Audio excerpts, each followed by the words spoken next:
And welcome back to another episode of JP and the Beanstalk. I'm Beans. That's JP. Hey, great to be here with you, Beans, with all of you partaking in the atmosphere with us. The atmosphere is great in the gym. It's good. The energy is fierce, as are we. How great is this? We're coming fresh off of Loki Season 2, Episode 4. This has been a delight to just have the gift of Loki be given to us over and over again. True. Man, absolutely nuts. Very true. Very true. Makes me a little hungry for spaghetti. Tough. Mm-hmm. Tough. Spoilers. Not hungry for key lime pie though. Still not. Still very low on the list of pies. Yes, they discovered a pasta section Mm-hmm. in this last episode. Mhm. That was fantastic. Yeah. Well, love what you did there. But no, it's great to be here, Beans. It's so great to be here. Hey, I was pondering this, kind of a by the by. Mhm. To ask you, Beans. In this world of variance and multiversal possibilities where people can be themselves and yet someone other than themselves, who would you, if you had a multiversal self that had abilities, who would you rather be? A multi-version of Riley that is Spider-Man, Oh, here we go. Okay. or a multiversal version of Riley that is Deadpool? Oh, we're going to start off with the tough questions. I don't see why not. Yeah, who would you rather be? Mm-hmm. Mm-hmm. We ask the hard questions here on JP and the Beanstalk. I am going to do Spider-Man. Mm. And here is why. Okay. Here is why. This is great. Okay. Total freedom of choice here. For me, it really comes down to spider sense Mm-hmm. or invincibility. Sure. And I would rather take the spider sense because I can just avoid danger, Sure. right? Instead of having to feel the pain, You're gonna heal miss. from the pain. Right. It looks like a very painful process to regrow an arm Sure. or, fall off a building and just like lay there for a little while, That is true. right? Right. So, Right. That part still has to hurt. and I'd be ugly, Mm, and yeah. Yeah. I'm amazingly good looking right now. Don't So, want to spoil I that. don't want to make that worse. Whether it's mask on or off, you want to look good. Right. And then you get like the cool, Spider-Man's got some cool, underrated abilities, right? Okay. Deadpool. You mentioned the Spidey sense already. What are some Right. underrated abilities that you're going, hey, let's not neglect this? Okay, Deadpool technically has a teleporter, right? Okay. In earlier days where Mhm. he could just kind of boop around. Mm-hmm. Spider-Man can climb walls. Underrated. Not bad. I also think his perfect equilibrium is very underrated. I feel like you don't trip if you're Spider-Man. Interesting. See what I'm saying? You're Sure. always find a way to be perfectly balanced. So you drop things if you're Spider-Man? No, I don't think so. wow. You That'd just be good for you. rude. Rude. Okay. Fine, whatever. Your life better. It's fine. This is good. It's fine. Because if you Anyways. drop something physically right now, it doesn't heal. If you're Deadpool, you can't transfer the healing power to the thing that's broke. It's true. Or if it's your Spider-Man, you just don't drop it. It's true. That's great. Big move. True. So, yeah. So, that's great. On top of that, I'm assuming I get the intelligence boost, I think that's fair to assume. which That's means consistent. I get to build cool suits, Mm-hmm. and then I also get to build my own web shooters. So, and web shooters, Yep. way cooler Mm-hmm. than Web shooters. right. Yes. So, Yes. the only downside is where I'm at right now. Mhm. Not a lot of things to swing on. True. Yeah. Midwest probably doesn't continue. No. You need the skyscrapers. So, I Maybe would- your jungle. Right. So, Yeah. I would just have to invest in a vehicle. Yeah. You have to relocate. And have to have a spider mobile, Sure. Okay. Which Okay. Some barriers there, but again. I don't know how I feel about that. Yeah. I think I'd go more of a motorcycle at that point. Sure. Easier to maneuver around, like a Mhm. dirt bike. Mhm. I could web a dirt bike in a tree and be fine for a little while, Nice. You know what Yeah. I'm saying? Like a Spider-Man themed car, I think Right. it's pretty hard to hide. Yeah. So Yeah. that's the only downside. But other than that, I think I gotta go. I think Spider-Man just has more upside. right? And I don't think I want to live forever. Deadpool is cursed to live forever. It's part of what makes life so meaningful is death, right? You knowing that it's temporary. Because I think eventually I'd go crazy. Oh, absolutely. I would 100% go crazy at some point. Yeah. And just Yeah. do stuff because I'm bored. Oh, there is no doubt. You don't want to invite that particular challenge. No question. No question. Good choice. I think so. It's a good choice. I'm You? glad you're comfortable with that. Uh yeah. I like between those two, it's hard if I could know that if I chose to have Spider-Man's abilities, but it would come without all the personal tragedy that his character is, it's like a gravitational pull, right? Then I would choose Spider-Man in a heartbeat. Uh, I enjoy both characters' wit, right? They crack the jokes, they keep things light. I appreciate that. I enjoy that aspect of their characters. So that's a tie of sorts for me. Yeah, I'm not interested in the immortal life. That's more negative than actual positive. So if there was a way to like age, right, but not be invincible, or let me rephrase that, be invincible, but age and eventually, die. I don't know if that's part of the possibility when it comes to a Deadpool So or a instead of Wolverine. instead of immortality, Be able to heal from physical more like wounds. indestructibility. There you go, indestructible. Yes, Which that would yes, be fun because you yeah, look at Stitch and yep, dude had a blast. right, right, absolutely. I think all indestructible people though are a Like little bit crazy. Luke Cage, with the indestructible skin. It's like, but he's not carrying around the burden of immortality. So uh, that would be pretty sweet. That'd be pretty sweet. That would be cool. Yeah. The thing that gets me with Spider-Man, that if I think about it too much, there's scenes in every Spider-Man movie where he's webbing somewhere, and it's like, I don't know what his web just hit when he shot that web. What did it actually hit? Like, he is very dependent on tall objects being around him. And that Just aspect. saying, in that aspect. But still, the ability to climb walls, the spidey sense, the great balance, the general athleticism, the increased intelligence, those are all really good things. I mean, I could do a backflip. Yeah. That's pretty cool. Yeah, that's hard. That's hard to top. So I think it's relatively close, but I do think Spider-Man's the choice. I think so. Yeah. Yeah. Yeah. So sorry, Deadpool. You're just in second place. Great, but And ugly. honestly, if his indestructibility was like again like Stitches, where he gets blown up by a rocket, but it just comes out unharmed, Mhm. and he's just like, "Yeah, let's do it again." Instead of like Deadpool, where he gets hit by a rocket, just Right. blows up entirely. He's like, Right. "Ugh." And then has to painfully Right, heal himself. right. Yeah. No I thanks. get that. I'll pass. Yeah, I get that. No, totally fair. Totally fair. Well, to somehow segue out of that, which I don't know how to segue out of that, variants, I guess, let's talk about our favorite variant, our boy Loki, right?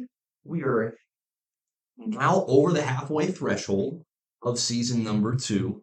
We have watched episodes 3 and 4. Just got done watching episode 4 together. Uh, Overall, let's just kind of start broad. Where is your posture towards this show?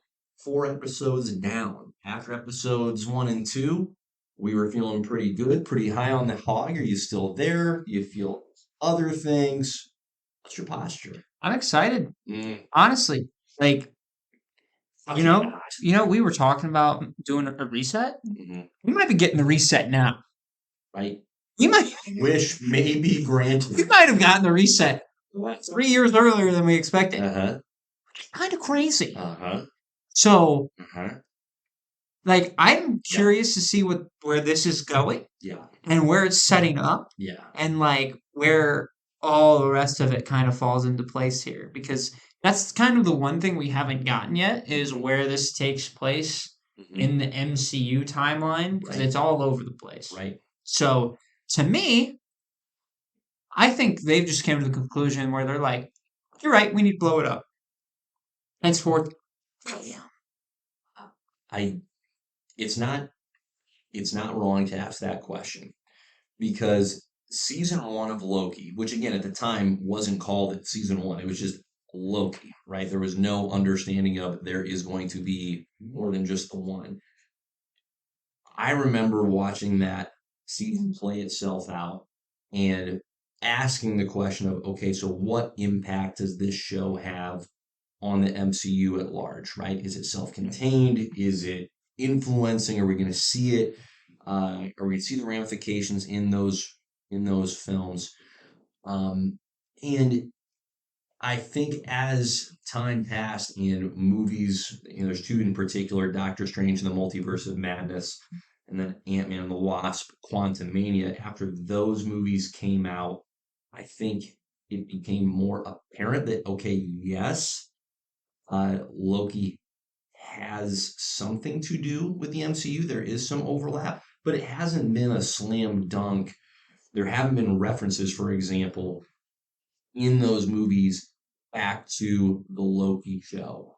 There's been some really small overlap as far as we have the He Who Remains Kang variant in the Loki show, and then you have the Conqueror in Quantum Mania, but there's nothing in that movie that, let's just say, someone hasn't watched the Loki show, is watching Ant-Man and the Wasp Quantum Mania. There's nothing calling back to the Loki show. And similarly, frankly, in the Multiverse of Madness, that relied much more heavily on, hey, have you seen WandaVision, right? To set up the Scarlet Witch's character for where she kicked off in that particular movie. And even though the multiverse was explored, there wasn't any talk of, hey, this hasn't been a thing. Wonder why this is, well, where did this come from? It was just presented as, oh yeah, multiverse, right. That's here. That's always been here. So it's possible. It's certainly possible that season two of Loki, since the first season went and was received, it went well, it was received extraordinarily well. And as we've talked about, between now and then, between seasons one and two, the movies have been far less impressive. In fact, I would say on a declining, declining trajectory. It would not be impossible for Loki season two to provide a reset. I don't think it's likely, but it's also not impossible. Well, and it might not be to the extent of like a full reset. It might honestly be the start to the reset. Sure, Like sure. I'm okay, so if I remember correctly, like season one, episode four is when we got, or episode four or five is when we got the Loki variant. Yes, episode five is when we got Yeah. the remaining Loki variants. So I'm guessing this is where we're gonna get some more variants Mm-hmm. of the Kang variety. Right, because we talked before we started recording, like, how about the parallels between seasons one and two? Right. Episode four, both those episodes end with cliffhangers of season one. Loki gets pruned shortly after Mobius had just been pruned, and it felt like, holy crap, like, uh, are those guys just done now? Turns out, of course not. But here's season two, episode four, again, where the solution that all these characters have been driving for to try and save the TVA and remedy the problem with the loom went horribly wrong. And now we're ending the episode with a big, bright flash of light, and we don't know what comes next.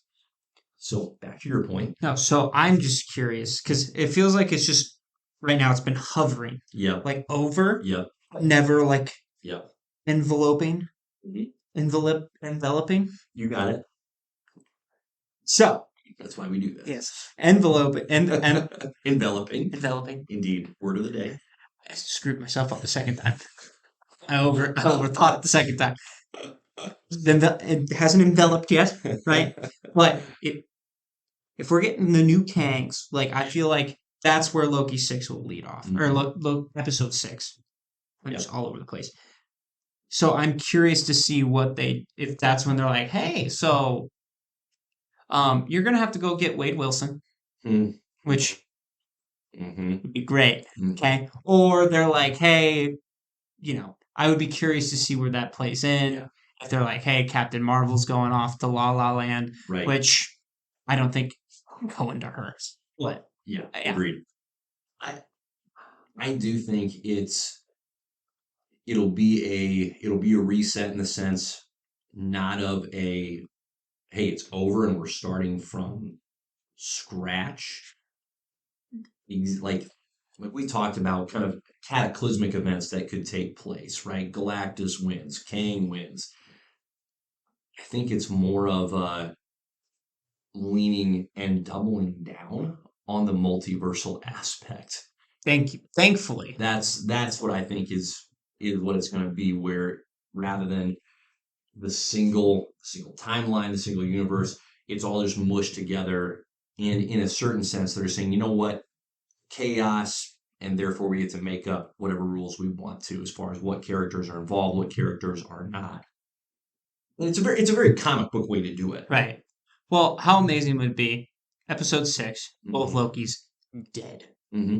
Just dead. Hmm. They die, their story's over. Right. It should be kind of a mirroring of season 1 Yep. where they killed Kang, Yep. and it would be Kang killing them, and then Mhm. it's Mobius barely getting out by the skin of his teeth. And he's like, okay, well, I guess I got to go around the multiverse and build my own team to try to figure out how the heck we're going to stop this.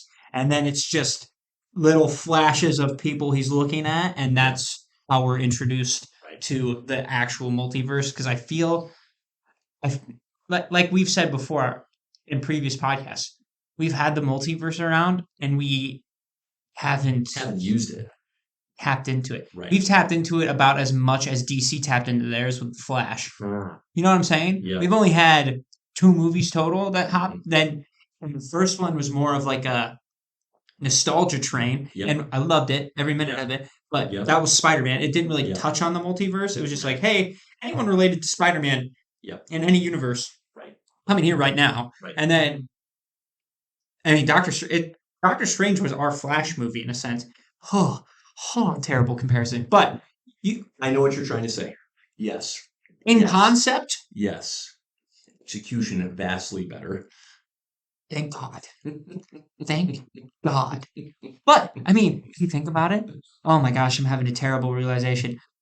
At the end, Doctor Strange, evil Doctor Strange. Flash, evil Flash. At the end of it, More similar than you'd like to believe. it's not good. Yeah, I think big picture, I don't think it's wrong to say that there's a better chance than I ever would have anticipated that this season of Loki is going to heavily influence the MCU moving forward in a direct way, not in an indirect way like season 1, but in a really direct way. It just feels like It may not, but I think there's a better chance than I ever would have guessed. it just feels like it's getting everything back on track. Mm, Like we kind of were just like off yep. in the main There was timeline. no purpose to any of Right. these stories. No question. Can you imagine if that if they go in this show like last episode, they're like, Hmm. man, there's just been. You look at the main timeline. There's like nothing going on. Can you imagine they just address that straight up, and then they're like, yeah, we should go over here. That'd be brilliant. This universe looks a lot cooler. Let's hang out. She-Hulk pops up, and they're like, is this what happened with her character here? Daredevil? He's in yellow? Oh, God. That'd be fantastic Yeah. to be just self-aware of yourself to that point. Yeah. But, I mean, I think that's what I'm most excited about. Is like, I mean, you hear all the little Secret Wars rumors. You hear the little Deadpool rumors where there's going to be certain things involved with that movie. But it's like, I don't know. It feels like we're finally getting, like, it feels like they're finally delivering on the premise that they've said they were going to deliver on. Well, we weren't wrong to say before this season started that this was make or break for Correct. Marvel. And to their credit, because we do have to give them credit, they're making it. So far. So far. So 4 far. episodes in, it's been tight storytelling, a great and not small cast of characters, and balancing out rule twisting, bending, and world building. Like they're expanding on the world of TVA, the rules that are involved with the mechanics of how the TVA operates and what is and is not possible. Like that is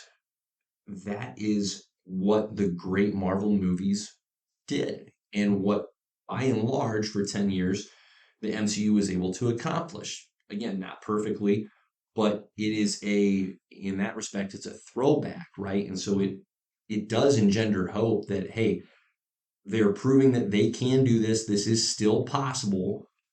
It's just a matter of, can you give some purpose to these stories, right? Because if, let's say, Loki season 2 ends up being self-contained, okay, let's cast the vision for a different conclusion to this season that doesn't actually directly impact the MCU. I will still have watched and thoroughly enjoyed this season, right? If it just ends with including the TVA's story, Loki, Mobius, Sylvie, that will still be worthwhile, right? That has just lacked. There just hasn't been that kind of tension in the movie. It's like, what's the point of the story existing? Like, I think back to Eternals, and part of me has really wanted to go back and rewatch that movie because there were elements of it that were so close to being great. But so much of where it struggled in my mind is like, really, what are the stakes here? Right? Why do we care about this? None of the characters were we able to relate to in a meaningful enough way where in that self-contained movie we were going, man, I really hope this works out. It was just kind of a popcorn action flick. That's fine in and of itself, but that's not what the MCU has done. The MCU has woven together this tapestry of movies and characters that each have their own individual struggles that matter and stories that matter. And then somehow they are able to put them together, pair them up, partner them up, and they're able to tackle even larger challenges. And we've just been missing that. And yet here's a really, whether it's self-contained or whether it truly does expand and influence into this next run of Marvel movies, either way, no matter which path that goes down, it's going to have been a success for what it needed to be. Right. I think that's really impressive. Yeah, it's just. Where was I going to go with that? Thought I had something, and it's gone. While you're thinking of that, I also want to give kudos to, we talked on our previous podcast about how, hey, we need to see Kang in episode 3. Boy, did we get him. Right? Yeah. We got a lot of Victor Timely in episodes 3 and 4. Jonathan Majors, he's so freaking good. He's so good. Like, I have to actually remind myself, even though it's literally him, because, oh my gosh, it looks like him, hence it is him, but he is playing such a different version. We've seen 3 distinctly different versions of the same individual. The He Who Remains version, the Conqueror version, and now the Victor Timely version. And all 3 of those versions have been so doggone believable and rich in their own ways. Now I'm just fascinated to see, because I think we're going to get this in episodes 5 and 6. We're going to get to see Majors flex some more. Well, and that's great. I mean, and I think this is where Ant-Man actually came in. Yep. Because the way they set that up at the end, where there's 3 coming out that are kind of your big 3 in a sense, and there's a bunch more. A lot. Like the Council of Kangs, I think this is where they come in. And it would make sense. Sure. And to have them and then just really hammer down the point that these guys are scary. Yep. And Victor was like the chill one out of all of them. And there's still, and I remember what I was going to say. Okay. So, and there's still, what I like, there's still some mystery. Yeah. And there's still some like, right. Oh, I actually really care about this because yes, we don't know why He Who Remains reset all their memories. Right. And now we're finding out that all of these people in the TVA helped him win the War of Kangs. So that means Mobius was a Mhm. badass. Mhm. I mean, we knew that already, but like, Owen Wilson. but like on like another like level of Right. like, oh, these guys are Right. like These were soldiers. these guys are warriors. Yes. So to see that Yes. come in and like, and also super nice to hear Loki reference him being a god. You just forget that he's like a god. Mhm. But like, Yep. yeah, Good dialogue. there's good little like I'm stuck. That's still what's going to keep me going. I want to find Yes. out why he did that, Yep. and well, I think we're gonna get it. I do too. Yeah, I really do too. It's fascinating to see more of that story get revealed. Uh, the reveal of the and there's more to it. So we got some, but I feel like there's more there as well. That Renslayer was the leader of his armies. Miss Minutes had a significant role as his AI apparatus, and I still think there's more to be revealed there.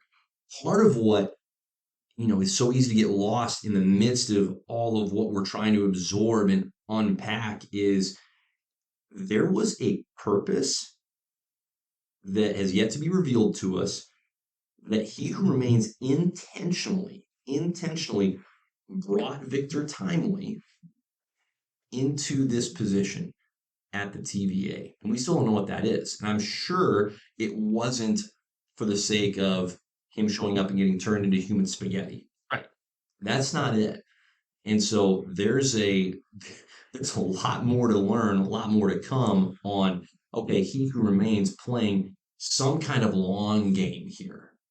And I'm really fascinated by that. and to me, and what I feel like right now, so this is obviously just a guess. Yeah. I'm guessing that Victor Timely was a past version of He Who Remains. Like Mhm. those two are throughout. There's all these variants, but Yep. these two are the same. Yep. They are the same guy Mhm. because Mhm. he created the TVA handbook, Mhm. and Ouroboros helped like flesh it out.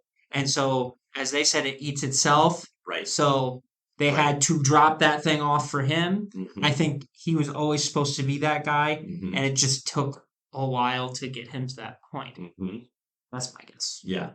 Yeah. So that'll be fascinating to see. And it was such a cool reveal because we had talked about it before even starting the episode, going, man, I wonder who pruned Loki in that first episode, near the end of the first episode when he had to self prune, or at least that was the instruction he received, to prune himself in order to get pulled out of the time slipping loop that he was in.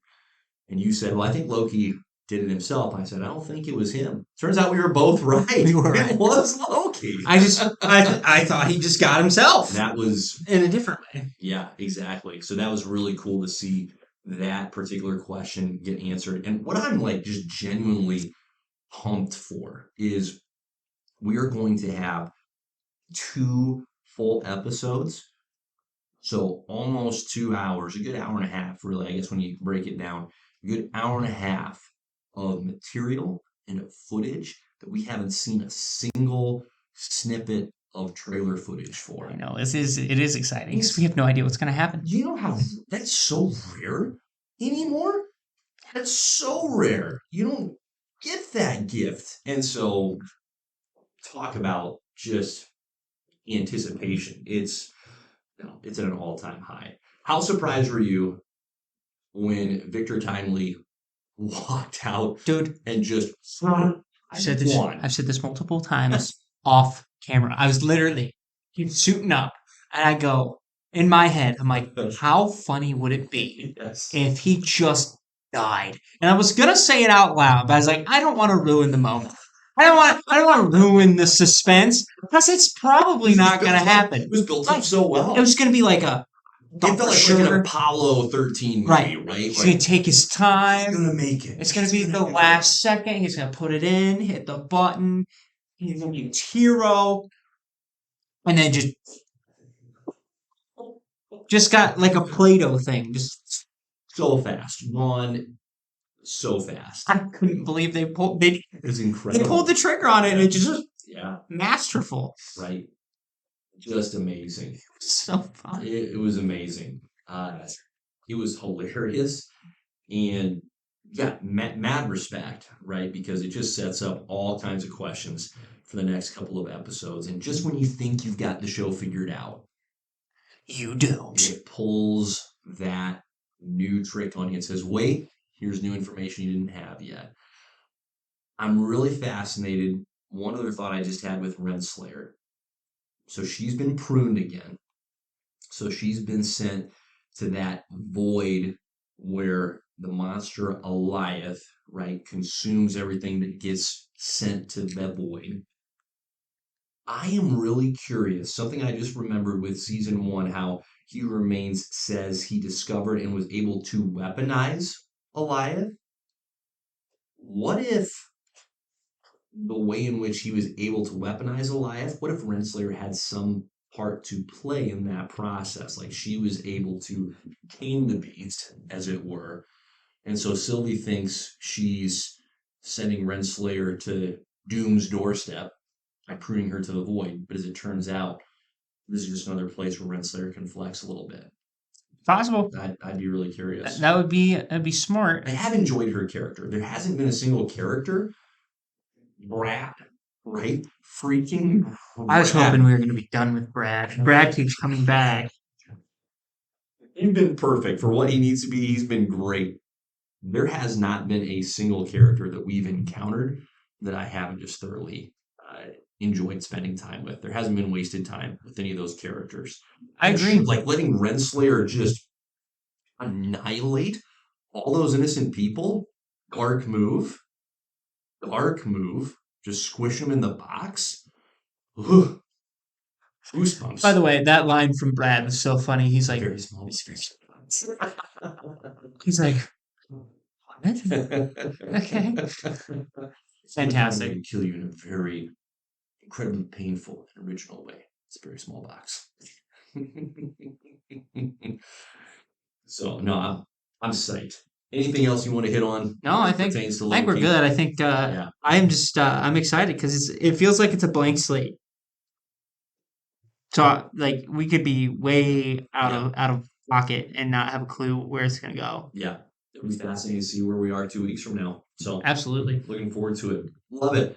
Okay, well, transitioning away from Loki, we are looking ahead, and one of the future MCU properties, as the movie making machine tries to get started up again in the midst of writers and actors strikes, is the Fantastic Four movie. Now, the rumors suggest that the casting for this movie is settled. From what I heard. From what we've heard, all rumors, so always that caveat.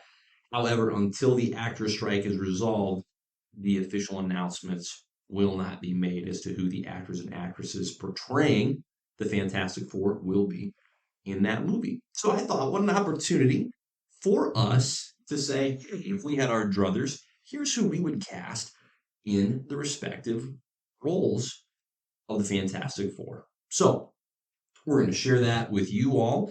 Then we'll get into another classic JP and the Beans top 5. But first, a top 4 of sorts. Kind of, yes. Yeah, and something I did want to ask you before we get into this. So I'm fresh off of consuming a lot of Jonathan Hickman's Fantastic Four run. There's still more for me to go, but I had heard for years now that, hey, that's a great, like an all-time great run.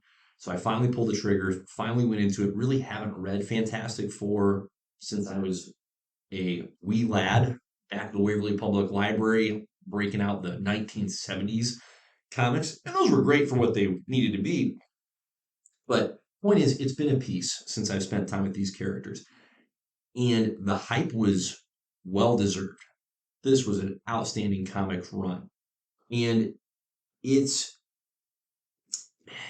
capturing these characters when Reed Richards and Sue Storm are married, so it's Reed and Sue Richards. They have 2 kids, boy and a girl, and let's see, Valerie and Valeria and Franklin, and not the turtle. No, not the turtle, and they're around that like 5 to 7 age. And then, of course, you have Ben Grimm the Thing and Johnny Storm as the Human Torch. So was thinking through my, hey, who would I cast in these roles? That's the stage of life I've got these characters in, where Reed and Sue are parents, so maybe a little bit further down the line than what we've seen in the previous movies, And I'm okay. for example. I That's just where I'm at with my they approach. they are one like team where I'm like, I don't need the origin. Their origin is very simple. We don't need to start Very from the true. beginning. Very true. Just literally, they're one of the most basic superhero origin stories. They got blasted with cosmic rays. They come back. They have superpowers. Like that's Yep. just the best Yep. way to describe it. Correct. And they just embrace the powers, and Yep. like everybody knows who they are. Yeah. Yeah. Exactly. So with that caveat aside, I'm ready to get into it, shall we? Okay, cool. Yeah. Okay. So we'll go character by character here. For me, Reed Richards, aka Mr. Fantastic. I labored over this choice for a while. This was the toughest one for me to kind of hone in on. And I think my choice will surprise you. Keanu Reeves for Reed Richards. Hear me out. All right. So not John Wick. All right. Why Keanu? Great question. Glad you asked. Keanu, excuse me. Makes me feel better about it. Enveloped. Yeah. Keanu. Keanu has, I can imagine him as Reed Richards because he has the ability to be relatively timid, which Reed is. Like Reed's not a fighter first. He's a scientist. He's an explorer. He's a very inquisitive person. So it's not hit first, ask questions later. It's actually ask 200 questions first. Okay, and then maybe we'll go fisticuffs. And there's that paternal aspect. Again, we're talking about that fatherhood piece. Keanu has that just natural softness of voice where if you take him out of the John Wick world, it's like, well, this guy could be, especially at this age, I could see him being Dad Reed Richards, contemplative, inquisitive. So a little bit of a pull out of left field, but for me, Keanu Reeves. All I see is John Wick. I know, totally get that.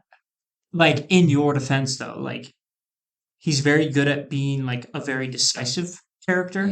Like he knows when he needs to pull the trigger. There you go. And I think Keanu could do that. I went a little younger, and I'm not gonna lie to you. Some of these come off of some fan castings, okay? That's great. Yes. But I liked it. That's great. Yeah, you definitely embrace it. Honorable mention, John Krasinski, just because he's already been there. You know what? Just throw him a bone and actually see what he can do. But my actual pick, because Adam Driver was talked about for a little while. He's not it. I'd rather see him as Victor Von Doom at this point. It would be but I like Penn Badgley. Interesting. He seems like kind of that more reserved. Yeah. But yeah. Where I think he comes to me compared to Keanu, and this is not a shot at Keanu, this guy looks more like Brainiac compared to like Keanu, who's definitely can pull off smart, but like this dude looks more nerd in there. Right. He looks like he's calculating the room at all times. And I think it might, I don't know if it's just in the eyeballs. Sure. But to me, I'm like, I could believe that guy is a crazy scientist. Yes. I just can't. And in a good way. Like he could be the good. He's old enough where the dad vibes can still be pulled off. But I don't know. To me, maybe this is just John Wick with Keanu for me. I can see him having long, intricate, detailed sentences when all I can hear Keanu is in John Wick 4 when he's just saying, yes. One word sentences. Or I'd like that.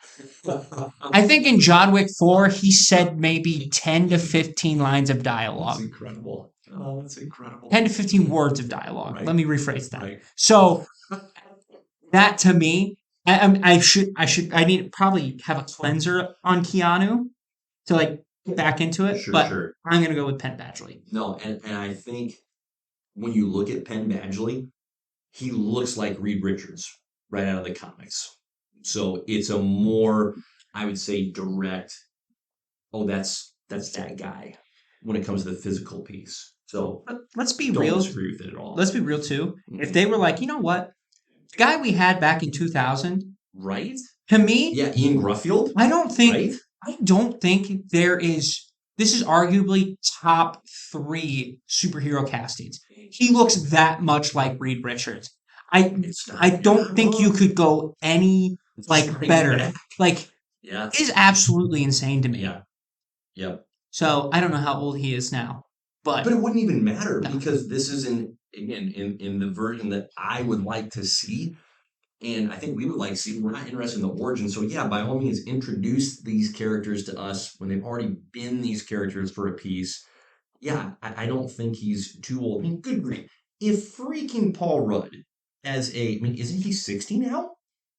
he's mid-50s at least. Okay. He's closer to 60 than he is to 40. And yet he's playing a 30-year-old person in the MCU. If he can do that, I'm sure that our boy Ian Gruffield can be Reed Richards, You know what you should. whatever age he needs to be. Fair enough, because if you think about it, Nathan Fillion is going to be Guy Gardner. Lord. Right. So, That is but just the wound that will never heal. oh my gosh, but like I agree with that, and I think it would be cool to see him come back. Because let's be real, the guy who played the Thing in that movie too, Michael Chiklis, Yep. another great. fit. First of all, they went 4 for 4 on casting on that. True. They just did. True. They actually did. So Yeah, it wasn't a casting problem with those movies. No, so not at all. My honorable mentions, I thought about John Krasinski, something, and I can't quite put my finger on it. I don't mind the fan casting kind of nod that we got in Multiverse of Madness, but I don't, for some reason, I don't want him as Mr. Fantastic. No. And I don't know what that is. I- I really can't quantify it. I will say this with John, because don't get me wrong, I threw a bone at him because I like the guy. He's already been him. And I wouldn't even be upset. Like No. if they said, no, he's Mr. Fantastic, I wouldn't actually be bothered. It's just not my preference. He feels awkward for that role. Mhm. Like you watch him as, and that also might be where, like I said earlier, where Keanu was ruined by John Wick. Yeah. He might have been ruined by Jim from The Office, Yeah. and it's not his fault. Yeah. He just did so good, Mhm. but I don't. Yeah. Hard to see him just as He just doesn't feel comfortable Yeah. from the one Doesn't seem scene like the right showing. fit. Right. Yeah. So anyway, my honorable mentions were Richard Madden. I thought it could be a decent Reed Richards. I know that's your Game of Thrones guy. So I'm going largely off looks there. I am Also all recently Icarus, so kind of a tough move to come back as Reed. I'm all for Richard Madden though. hmm And then I was trying to figure out a way to get Bradley Cooper in here. Love Bradley Cooper. I don't think he's not Reed Richards.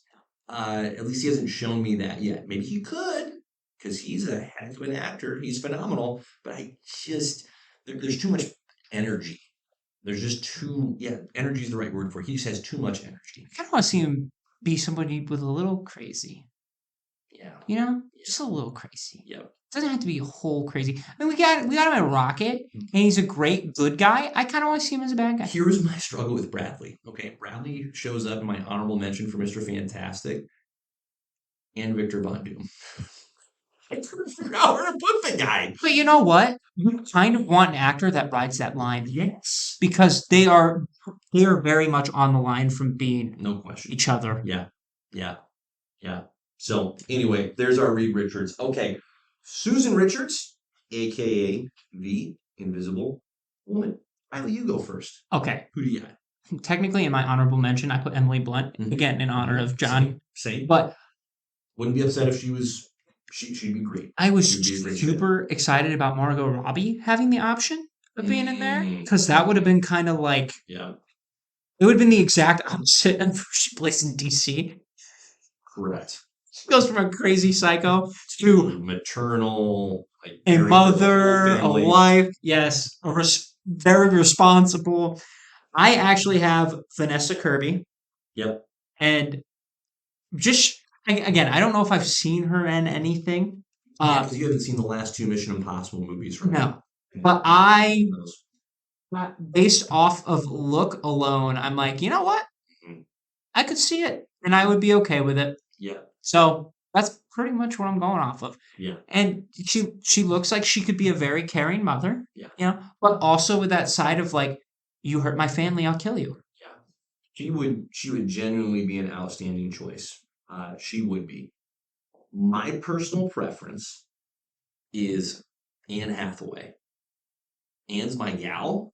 She's incredible as an actress, and I think she has, and this is a quality that, to give credit to Vanessa, Vanessa has this as well, and you mentioned this, that ability to be nurturing, to be maternal, to be responsible, right? So to be really level and steady, and yet when it's time to throw down, it's time to throw down. Uh, One of the coolest scenes in the Hickman Fantastic Four comic is Sue is partnered up with Namor on a mission to Atlantis, and Namor is being exactly who Namor is, which is a douche. And The douchebag. just a absolute douche. And Susan just cold cocks him.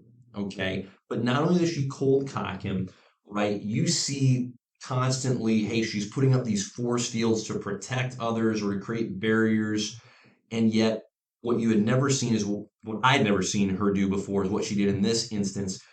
She created like a force field around her arm as like this giant, like think of it as a gauntlet with spikes on it. Yeah, that's and pretty just sweet. boom, just smokes him to the turf. And it's like, that's awesome. That's a move that I didn't know she had. She's not just the shielder, the protector. It's I can weaponize this when I want to.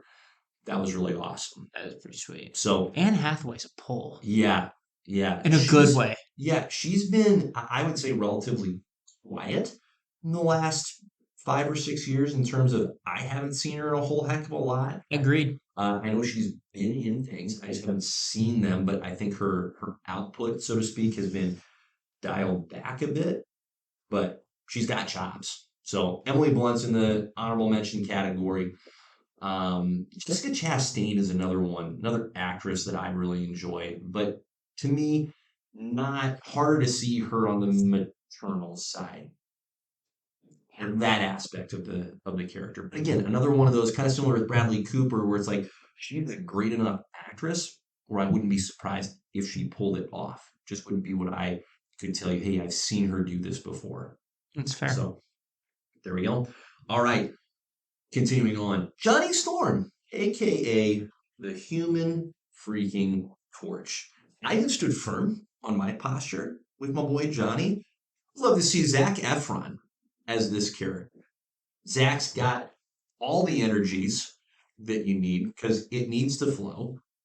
And I think he would be an outstanding fit for the boundless energy that is Johnny Storm. And yet he's loyal. Is he a rascal? Absolutely.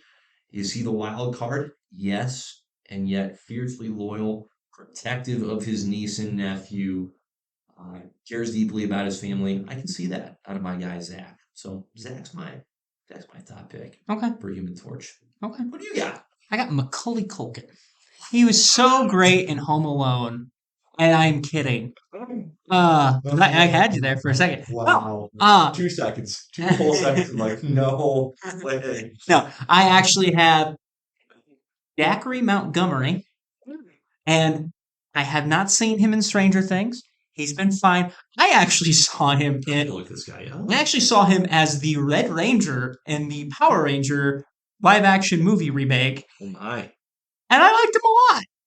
He's kind of a badass in that. So I think he could pull off the cocky attitude Yeah. and the confidence that comes to Johnny Storm. And he's got the look down, I think. Yeah. And he's a little bit younger than Zach. Not Yeah. that that's a problem. Not that Zach's age is a problem here. Mm, But mhm, yeah, mhm. I'm gonna say I'm worried about Zach's face. But this is a conversation for a different day. No offense to Zach. I don't know if it's maybe because of the new movie. His jaw just scares me a little bit. Okay? Again, not trying to be mean. If that's just how it is now, I'm so sorry. That's But That's great. I'm going with Zachary Montgomery.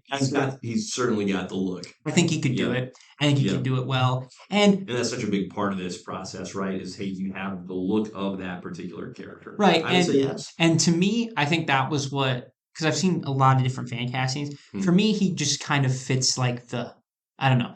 He's got the same Chris Evans vibes to him Yes. to me. Yeah. So that's why I'm gonna go with him. Yeah. Perfect physicality there. Um, my honorable mentions for this, Miles Teller is one. And I don't feel great about that one. Like I say that one kind of half-heartedly, but in a certain way, Miles is one of these guys that was cast as Reed Richards Right. in the most recent Fantastic Four movie. So I'd kind of like to see the twist of getting him involved in the newest iteration because Miles is a great actor in his own right. So more of kind of a fun little pull there. The casting that I know this will never happen, but he would be so hilarious. Adam Devine as Johnny Storm. The guy, every time I see him on the screen, he's just one of those guys that I laugh immediately before he has said or done anything. He just has such physical comedy. He's a goober. He is just He's a goof. He's a goober. He's just a goof. He's not he doesn't have enough edge to be Johnny Storm, but I would actually be thrilled if he was Johnny Storm because of all the laughter. That would just be I would be delighted. So there you go. There's my Johnny Storm. All right. Last member of the Fantastic Four, Ben Grimm, aka The Thing. Who do you got, Riley? So I only focus on the voice because to me, Mhm. that's what matters the most is the Okay. voice. Okay. Because we all know the big boy, bad boy of rocks is just gonna be walking around like Yep. this, right? Yeah. I went with an actual voice actor. Yep. Okay, because that was like, and I needed like ideas because I was like, I want to focus on a guy that does voices, like like not a Mark Hamill. I want somebody with like a lower Yep. voice. Yep. Okay, Lower so range. there was another guy too, and let me look up his name because I want to make sure I get it right.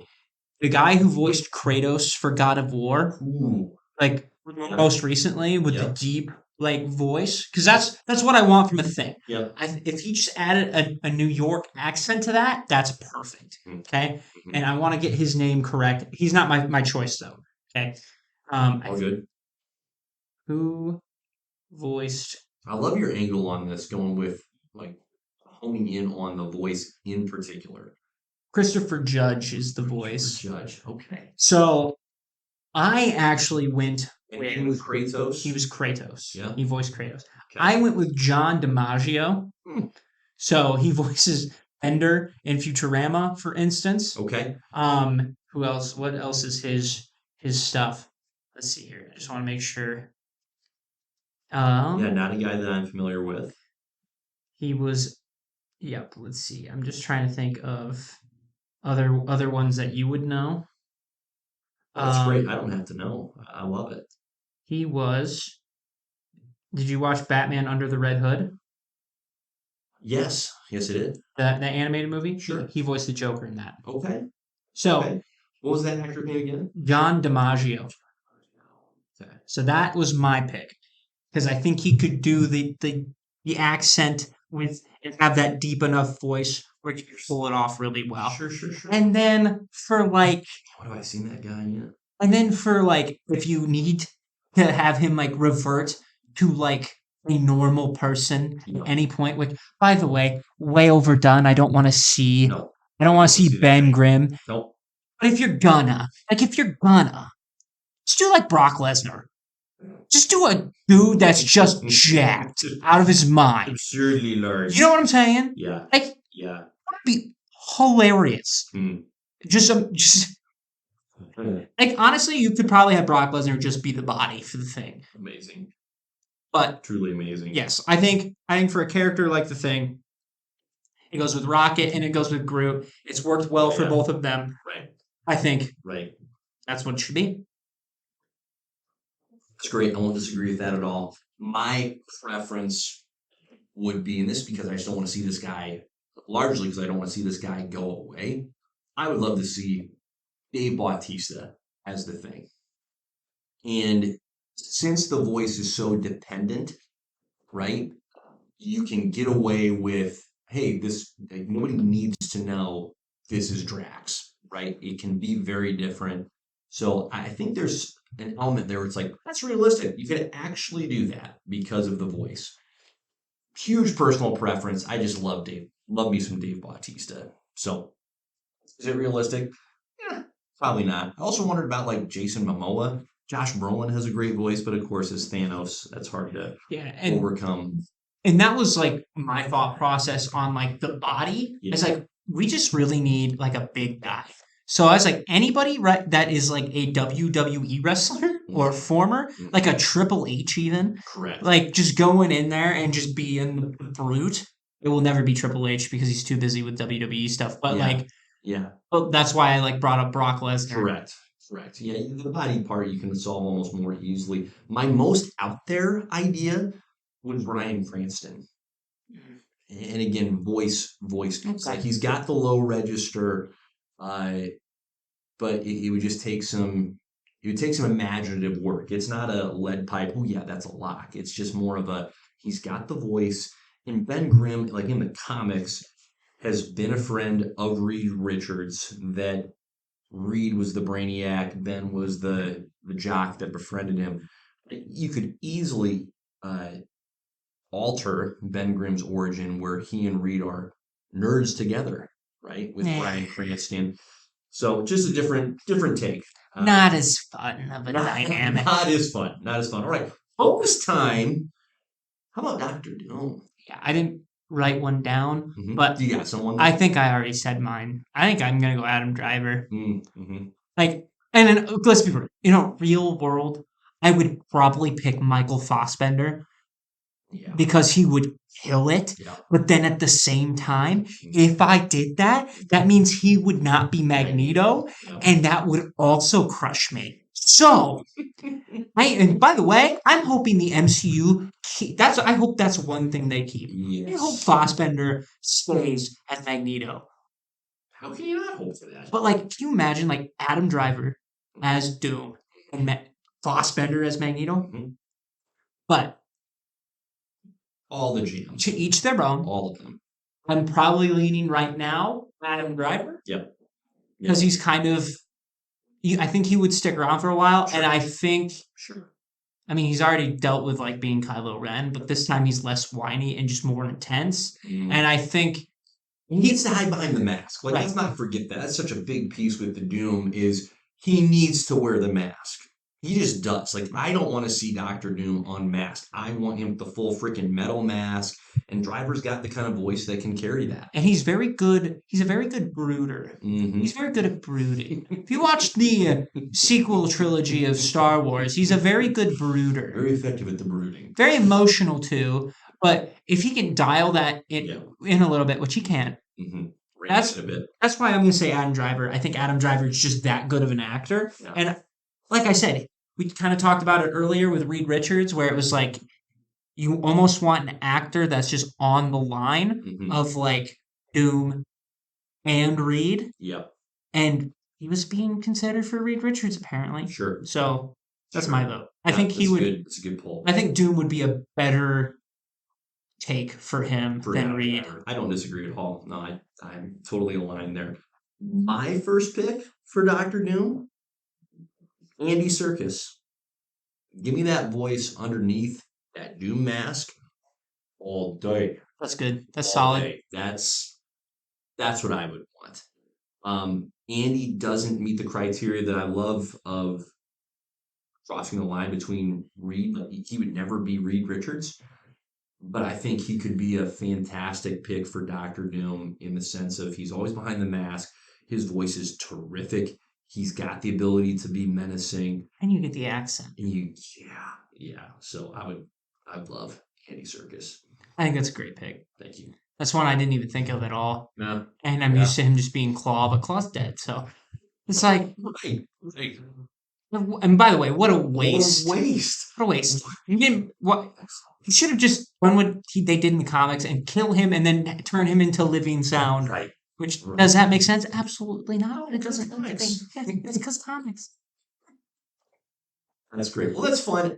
I'm fascinated, genuinely fascinated to see what the casting news is. If there's any hits on my end, I'm not really holding my breath for Keanu, but that'll always live on my phone list of here's who I would love. That's I Reed. can almost guarantee you we're going to be It won't. 0 for 5.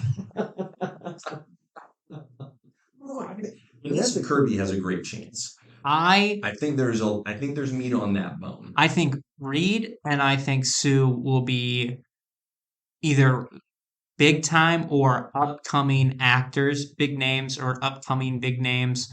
And then I think Johnny will, to be honest, I think Johnny's going to be a no name Mm-hmm. that not a lot of people recognize. Yep. And then the thing could literally Anybody. be Oh my gosh, it could be anybody. anybody. And like I said before, it doesn't need to be a voice actor, but I want the voice to be the main priority. Correct.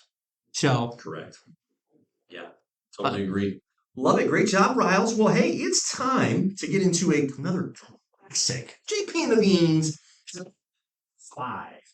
On today's top 5, we are counting down the top 5 sidekicks in all of comics. Now, here's the thing. I don't think either of us realized when we embraced this idea until we started doing the research, there aren't actually that many sidekicks to choose from. no, I got really creative. Thank goodness you did. I got really, really creative. I'm Because certain I got less creative than you. Because- Certain. there was a legit point earlier in the day where I'm like, I'm just going to do all 5 Robins. It's tempting. It's really tempting. Look, if you have 2 on there, I'm not going to be mad at you. Because I know. there's a lot of good options. I can promise you I only have 1. I only have 1 Robin. Spoilies, I only have 1 Robin. Yeah, same, but it would be so easy to have more than one. Like one Robin that I don't have on my list, or most of them I don't, just the one. And it's going to be the same one for both of us, I know. It just is. Well, it's a no-brainer. Yeah, it is. But Carrie Kelly in the alternate universe take on Batman, where she becomes Robin after Batman is retired and then come back out of retirement, she's a tremendous Robin. Just absolutely outstanding, both in her physical skill and ability and in the emotional support and significance she lends to Bruce Wayne. She's an absolute dynamo. So it's really hard to keep her off the list. But I did want variety where it wasn't overwhelmed by Robins. So anyway, top 5. Number 5, Riley, you go first. Okay, this is where we get really creative. At number 5, I have Jarvis. Wow. I have Iron Man's Nice. AI, Jarvis. Hmm. Because he was always there for our guy, in the AI. He's always helping out. He's a great person to just have listened to, Yep.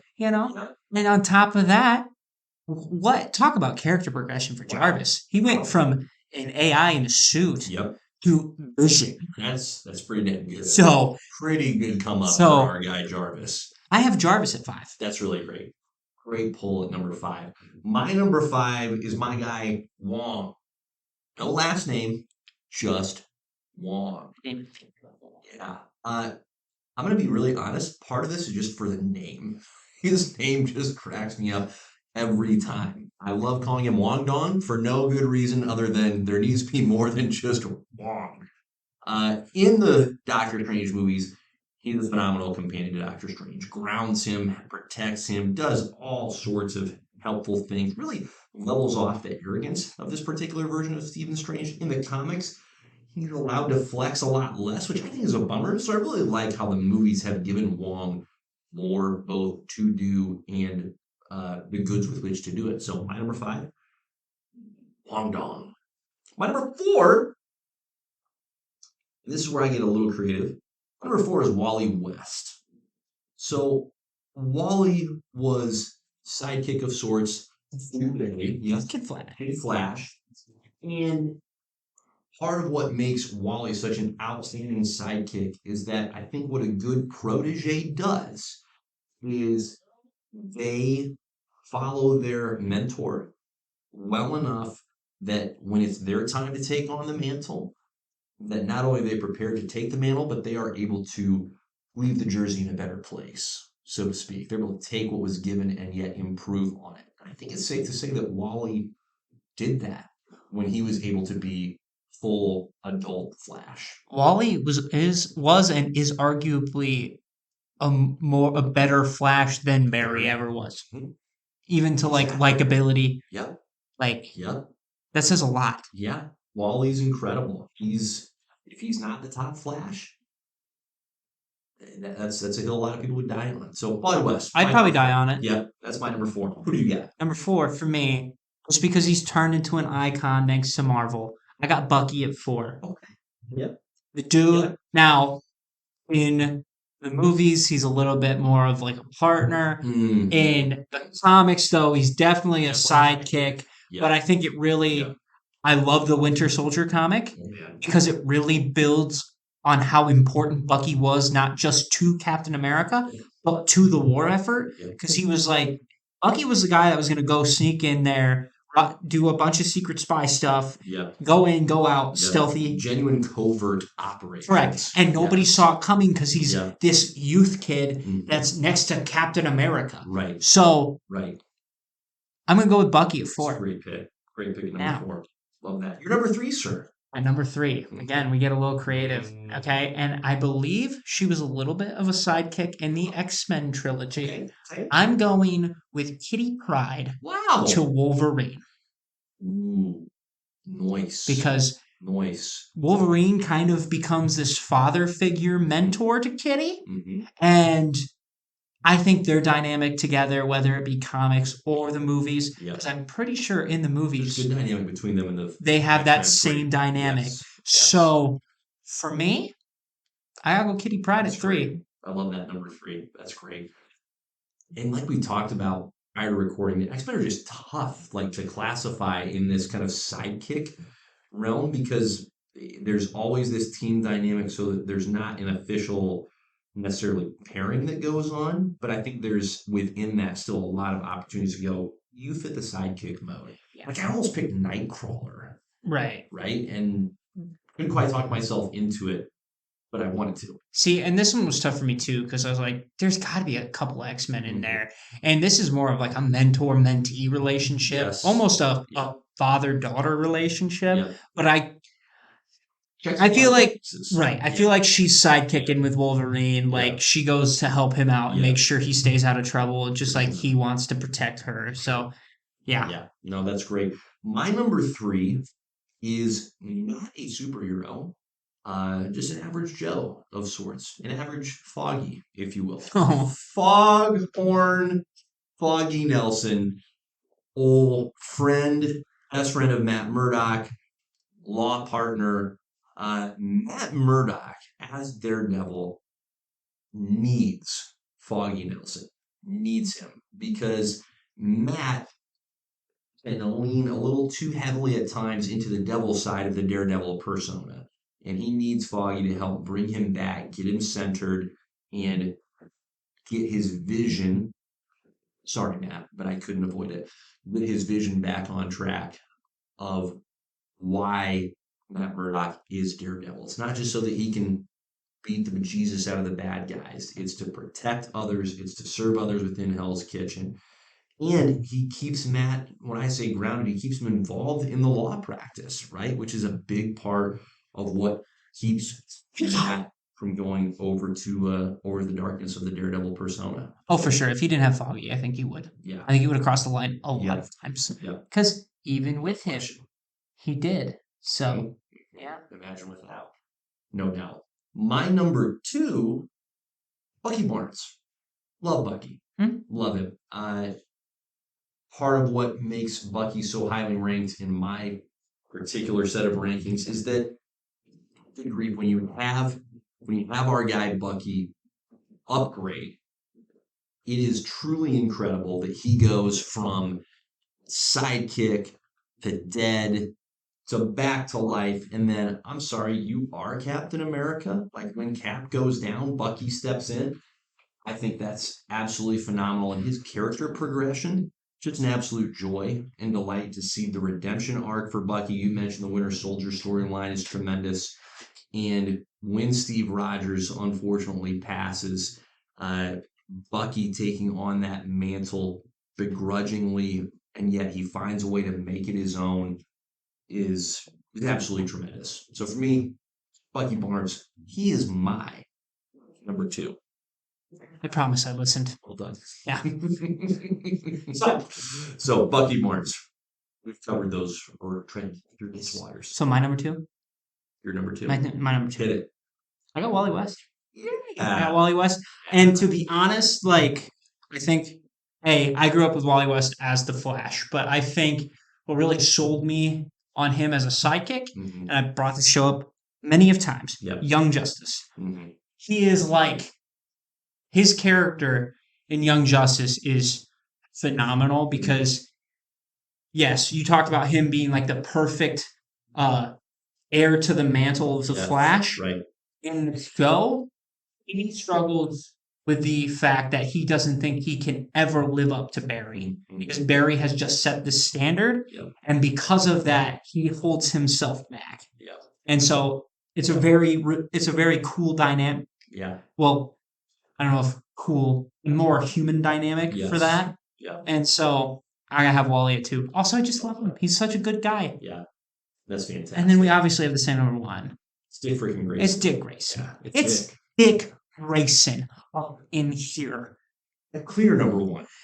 When you think of sidekick, who do you think? You think of Robin. Mhm. Who was that Robin? Who was the best Robin? Who was the most iconic Robin? Right. Not even just the first, but just the best. Dick Grayson. And I think that's part of what sets him apart at number one is that there is a list of competitors, right? There are sequels that have come after the original, and none of which have touched the level of the original. So there's competition, in other words, and yet he has just turned the competition away. It's incredible. Well, you know, it's incredible when each other Robin is trying to fill the shoes of Mhm. Dick. They can't do it. Not even Damian freaking Wayne, No. the son of Batman, Can't do it. couldn't fill his shoes. Can't do it. Couldn't do it. And then just to show off, just to flex, when Batman temporarily, I can't even really say dies, like disappears, gets sent back through time, who steps into the Batman mantle just to let Gotham know that Batman is around and to keep chaos at bay if villains believe that Batman or realize that Batman was gone? Grayson. And he crushes it. On top of that, not because he wanted to. Yes. He didn't want to be Batman. He wanted to be far from it. He loved being Nightwing, but you know what? He's like, I don't have a choice. Because if they think Batman's dead, Mhm. Gotham's dead. Yes. Gotham is So- soon to follow. Yep. And he's like, well, darn it all. What a sacrifice. Give What me a the suit. hero. What a freaking hero. Give me the suit, Alfred. Incredible. Like who else? What other sidekick has embodied three personas extraordinarily well? He's a phenomenal Robin, he's a phenomenal Batman, and he's phenomenal as Nightwing. That's incredible. That's incredible. Greatest of all time. Yeah. Grayson. Grayson. Yeah. Number one. Easy peasy. It is. It really is. It's a phenomenal top five, Riles. Well done. Absolutely. There's your top five sidekicks of all time. You're welcome. You're welcome. Absolutely. Don't find out whose numbers 6 and 7 are because that's about all that exists. It would There be may not be 10. it would be Jason Todd, Tim Drake, Damian Wayne. Not in that order. It could be in any order, but those are your options. George, there's just not a lot out there. And Stephanie Brown. We'll throw Stephanie. Yeah, sure. Throw her a boon. I guess. Throw her a boon. That's great. Anything else you want to hit on, my That's guy? all I got. Same, Zeus. Well done. On, Well done. I think on that note, we just end it there. We do. All right. Godspeed. Peace.